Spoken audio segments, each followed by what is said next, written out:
Shalom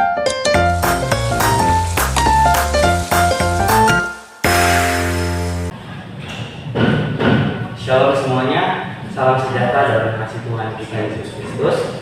Pertama, saya bersyukur bisa berbicara di hadapan teman-teman sekalian yang punya hati untuk mendidik, melayani, dan membimbing generasi muda kita pada kekudusan.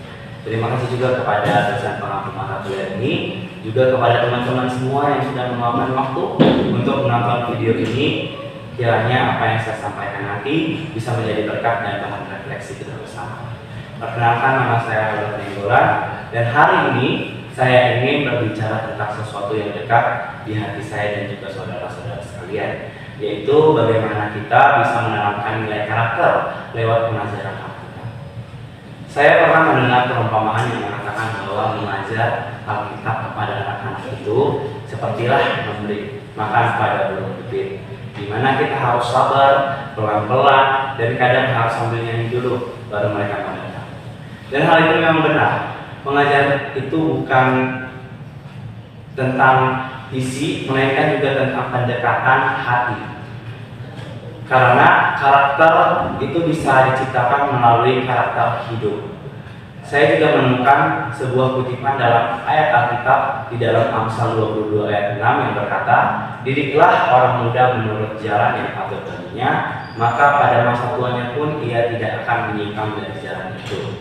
Ayat ini menegaskan bahwa pendidikan bukan hanya soal isi, tapi juga soal arah dan karakter hidup. Lalu, yang menjadi pertanyaan kita adalah, apakah pengajaran Alkitab sudah benar-benar dapat membentuk karakter Kristus dalam diri peserta didik, atau hanya menyampaikan informasi rohani yang hanya sebatas lewat? Menurut dari survei dari Barna Group menyatakan bahwa mayoritas generasi muda Kristen bisa dengan sangat mudah mengutip ayat Alkitab, tetapi kesulitan menerapkan prinsip-prinsip moral dalam kehidupan nyata.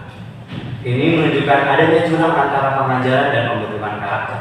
Maka perlu untuk kita ketahui dan kita pahami bahwa yang pertama, ayat Alkitab merupakan sumber nilai karakter yang ilahi, di mana Alkitab bukan hanya buku ajaran, melainkan juga merupakan buku kehidupan.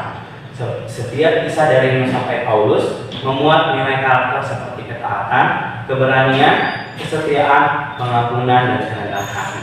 Yang kedua, karakter bukan hanya sekedar moralitas, tapi juga merupakan buah roh, seperti yang tertulis dalam Galatia 5 ayat 22-23 yang menyebutkan 9 buah roh, di mana itu merupakan cerminan karakter Kristus.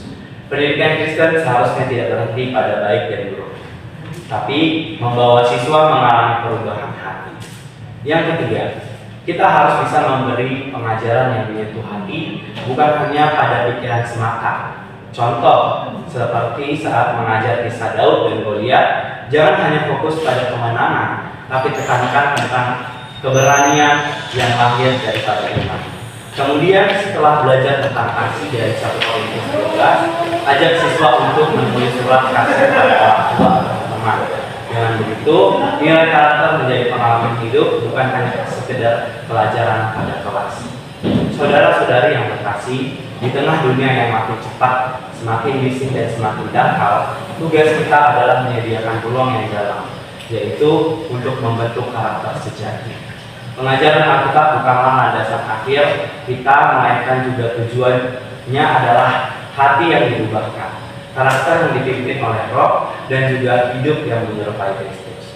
Jadi, mari bangkit sebagai peserta didik, bukan hanya mentransfer isi Alkitab, tetapi juga menghidupkan nilai-nilai ilahi dalam kehidupan nyata.